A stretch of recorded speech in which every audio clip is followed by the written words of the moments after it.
Hey, it's Coach Jamila, and I am a transformation life coach. I serve women who are focused, determined go getters who struggle with feelings of deep seated unworthiness or unlovableness. Sometimes it's not even something that they're acutely aware of. They might be overachievers, like do really well in their jobs or their professions, but they always tend to struggle when it comes to relationships. And so those are the types of women that I serve and work with, because that focused woman, that determined woman, that go-getter woman goes after all of the exercises and assignments that I provide, clings to our process, and gets results. And so those are the type of women that I like to work with, and those are the type of women that I serve. So that's a little bit about who I am. Today I am speaking about why givers suffer the most, and it has to do with feelings of unworthiness and unlovableness, right? So we all know people in our lives that are givers. They're generous. They're always there for us, willing to do whatever. Not all givers give in the same way, of course. For example, I'm a giver of my time, and emotional energy to be there for people. It makes me happy to see others succeed and to support them, wherever they are. And as a result, people trust me. I'm viewed as dependable and reliable, and I love, being that for others. I love being that support for them. Other people that are givers, you'll typically find them in professions like nursing or childcare, constantly caring for the needs or struggles of others. Is typically that realm of a person who's a giver. Now, and that's okay, because this is a beautiful quality to be a giver, and that's the way that beautiful quality shows up in a healthy way, right? But the dark side of being a giver is sometimes the real truth behind why we're that way, the reason why we're constantly giving and giving, is because we actually struggle with these deep-seated feelings of unworthiness or unlovableness. Because see, when you feel that your feelings are not important, or when you don't feel like your feelings matter, then it's very easy to put others' needs ahead of our own. And it's very easy to focus on others, because then it distracts us from our own internal struggles or from our own pain. And so that's the dark side, is that giving spirit, that giving nature is actually coming from a place of really wanting something. And so we give it, but it's actually what we want.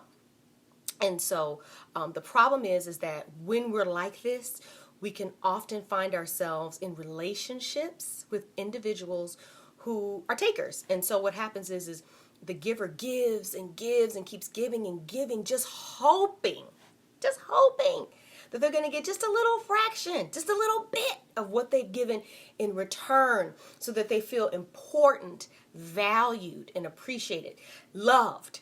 That's what they're looking for. In their attempt to seek love, they give it and hope for it in return. But the problem is, because they're so like this, they attract people who typically take advantage and do not give them the love that they deserve back. In fact, typically in these relationships, you'll give and give and give, only to eventually be left by this person or pushed aside. So, the sad part is the giver is really honestly and truly just seeking to be loved. And, they love everyone else to the nth degree, but they never seem to get it back in return. Because, like I said, those people that we're attracting, they don't even have it to give it to us, okay? And no one can give you what they don't have, right? So, the fact of the matter is, being a giver has a good side, being a giver has a dark side. So what do you do about that dark side? How do you make sure that as a giver, you're not constantly taking advantage of? So I've got a few steps here, or a couple of steps here, and I have some notes that I'm going to be referring to, because when I go live, I hate rambling. So I just like to get to the point. So the first thing as a giver, and this is really, really hard, is that you have to recognize, that your feelings are important, that they do matter, and that this is not selfish or a lack of humility to believe and understand and know that your feelings matter. They are important. They are not to just be brushed aside on a consistent basis. Not just like, okay, I'm trying to be a good person, I'm going outside of myself and doing more for others. No, this is your practice. This is your way of being with people. You never put yourself on the table, on the list, whatever. You always put people ahead of yourself. And again, that has to do with those feelings of unworthiness. If you don't feel you're important, then it affects how you get treated. It affects how the people you attract into your life. It affects what you accept, how you compromise and make excuses for individuals that you need to give the boot. Okay? So that's step one, is you have to recognize that it's okay to view your feelings and emotions as important. It's not a bad thing, okay? One of the other things that a giver can be guilty of is telling themselves a story to try to justify why they are the way they are. And again, it can be linked to, I'm just, a good person, I'm righteous, whatever. But when we do things to the extreme, we kind of miss the mark there. And so we can't tell ourselves something that's not true to try to justify behaviors that are not serving us, that really are harming us, okay? Because we have to place some value on our emotions and our feelings. Again, not being selfish, not being self-centered, being healthy, okay? So now the second step that the giver needs to do, and again, this is a hard one as well, to set boundaries. What? Yes, you cannot just give and give and give, and even to the point to where you're giving what you don't have. And this is how you know when you've overgiven.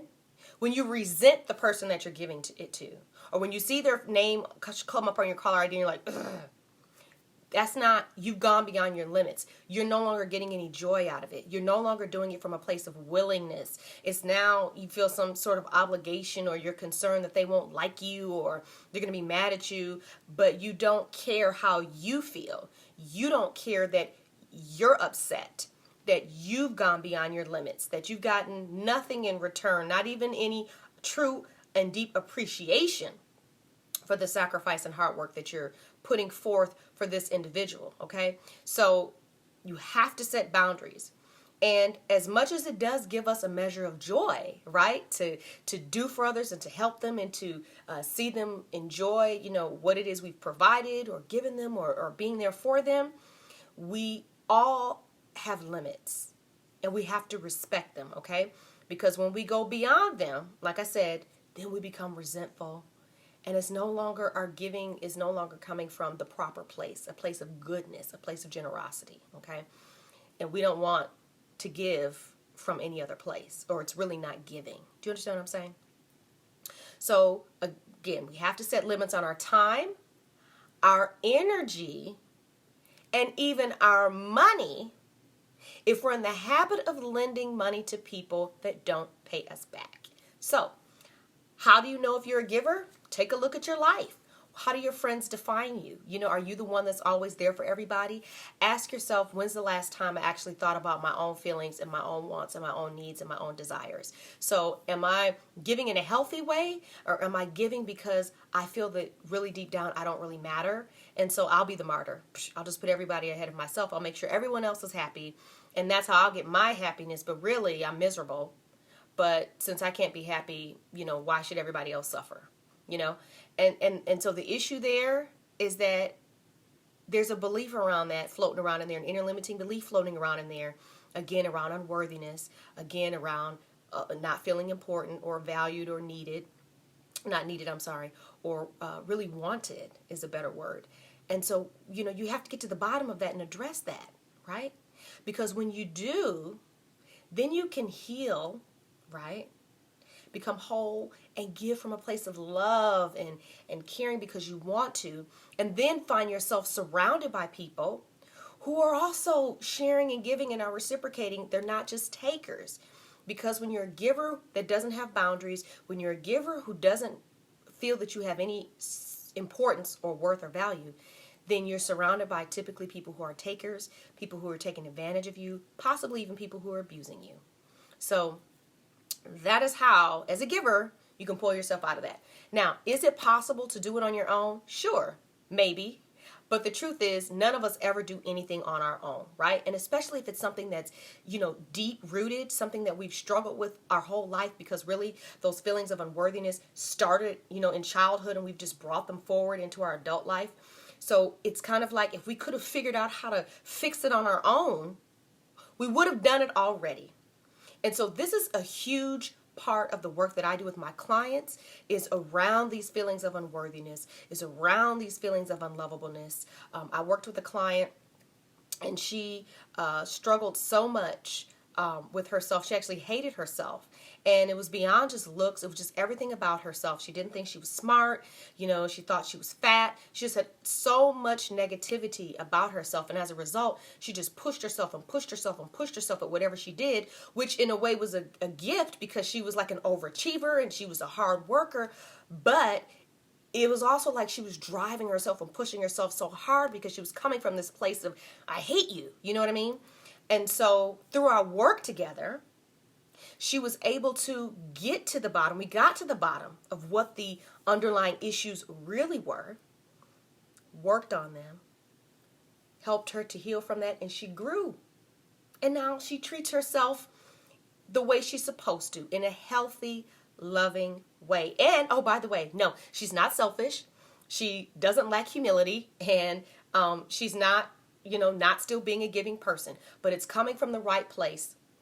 Because here's the thing, the more you take care of yourself and fill all of this up, then the more you have to give of goodness, of healthy things, not from a place of lack and wanting that attention and that love and validation in return.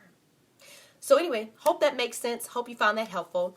If you yourself would like to talk with me one-on-one, you are welcome to book a free 2-hour powerful coaching call, where during that call, we're going to try to get to the bottom of maybe one or two of those inner limiting beliefs, and then talk about what needs to happen next to help you to move forward so you can start getting what you want out of your life, out of your relationships, and really just be happy, right? So anyway, thank you for watching. If you are watching this on Facebook or YouTube or Instagram, feel free to follow, like, subscribe, and I look forward to seeing you here. You take care.